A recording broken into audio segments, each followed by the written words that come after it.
Hello. We're just for this class today now. All we're going to do is run over the questions that you did the last day. Just kind of give you the answers. What was looked for, and also then give you the homework then for the rest of the class. So we start off looking at the questions. List two joints that could be used in making a door. So you have your mortise and tenon. You could have your miter joint, dowel joint. Just don't forget them now for the door. You have list two joints then as well. Then for a box, simple enough. You have your finger joint, dovetail, any kind of corner joints, even a dowel joint again, any kind of corner joints.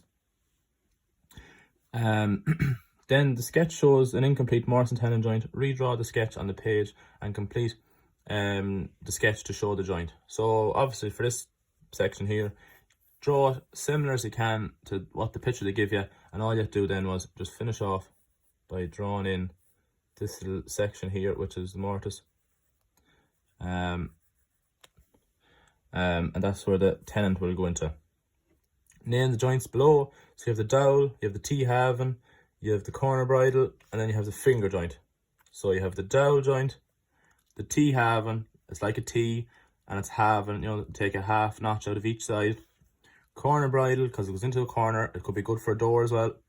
And then you have the finger joint, as it's like the fingers in your hands, the bind together.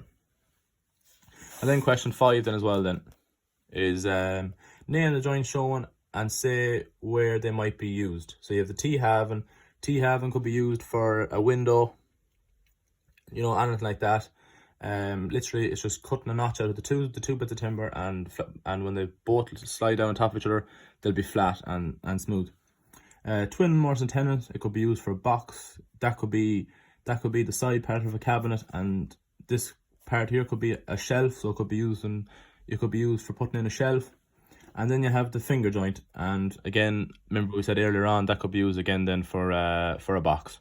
So your homework for today is to draw and label a finger joint and a butt joint, and I want you to also write underneath them as well where they can be used.